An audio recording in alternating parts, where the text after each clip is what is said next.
On today's episode, we are talking about a problem for Bart Ehrman. And in the first part of the program, I presented the problem. What is it exactly that is the issue for Bart Ehrman? Well, the issue that I am attending to today are what I call the pop-level arguments that Bart is using in public discourse to cast doubt on the reliability of the Bible. He is free to use various methodologies to critique the gospel. He's fully aware of the historical method and the various criteria used to determine historical reliability. But more so, what we hear from him are these pop-level issues about contradictions, rather than looking at the historical method in his arguments. And I would be fascinated to see more debates over that from him, rather than these differences in the accounts. And here's why. Before we left, I told you that we've got this dilemma, these options, that he describes the dispute from that 2019 event as being over Mark versus Matthew. In actuality, it was over Mark versus Luke. So he misremembered this one detail. Should that mean we throw the whole thing out? Remember, in the Myth Vision interview, he said he did not think that Jesus' commissioning of the 12 here, this small little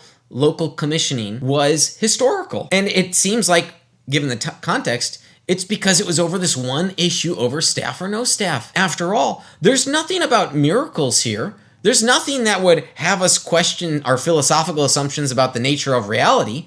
In this pericope, there's just this little issue over how do we understand these different verbs that the authors are using. Ultimately, it's about the verbs. It's not about staff or no staff, because the verbs are modifying these objects. So how do they relate to the verb? And there are different verbs. In the Greek, it's clear there are different verbs between Mark and Matthew and Mark and Luke. So what is being conveyed here? That's the issue. So this is a quandary because you get this one detail wrong, but surely Bart's recollection of the event to Derek shouldn't be thrown out entirely. Bart is still reliable in most of the details that he conveys. And what I'm proposing is that we should also think that way with the Gospels. Even if you want to say that there are errors in the Gospels, you might still think that they are, generally speaking, historically reliable, and that we'd use some other method for determining reliability. The point I'm making here is that these little small details shouldn't be casting doubt on the entirety of the narratives. So Bart's got two options here regarding his own account. Now, he's got to say he's made a mistake in how he recollected this, but he was still generally correct in the story that he told to Derek. It's a truth story. It's a truthful story,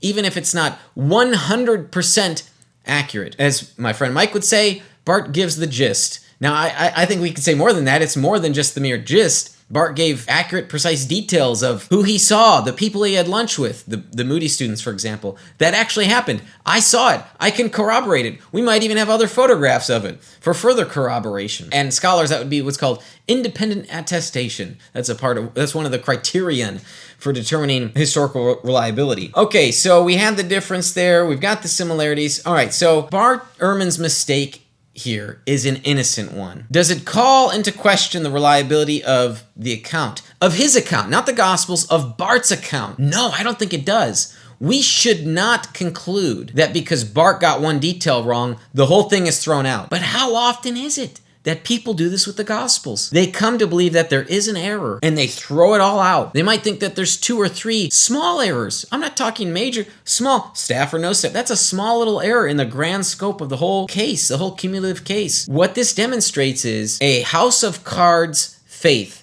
for people who have an erroneous belief about what reliability, historical reliability is. They've got this wooden reading. Their faith is really not one built on bedrock, not even one built on dirt. It's like on sand. Their faith is built on sand, and they're building a house of cards on sand.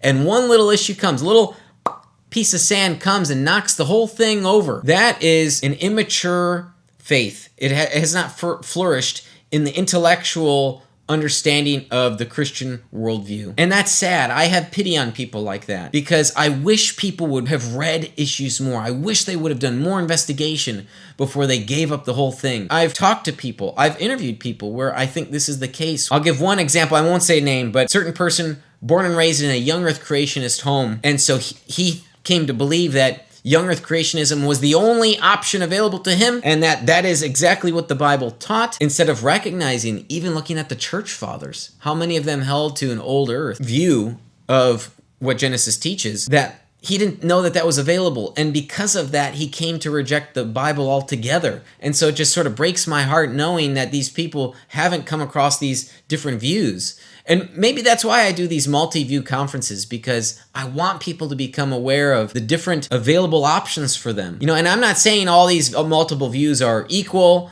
so on and so forth, but just I wish people knew that these are available for people. I don't want there to be obstacles to faith in Christ. Bart's mistake is an innocent one, and the entirety of his account should not be called into question. Now, this same principle applies to the gospel accounts. A proportionally small number of allegedly erroneous details is insufficient to cast doubt on general reliability. That's my claim. I had to think about how to word this exactly the way I wanted it worded. A proportionately small number of allegedly erroneous details is insufficient to cast doubt on general reliability.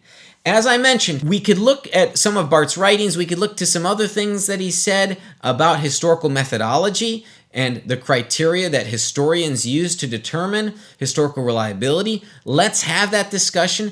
This is a critique against these pop-level arguments about, well, it depends which gospel you read. It depends, and you got all these differences, and you've got the top 3 contradictions in the gospels, so on and so forth. These proportionately small number of allegedly erroneous details is insufficient to cast doubt on general reliability. That's the way I would word it.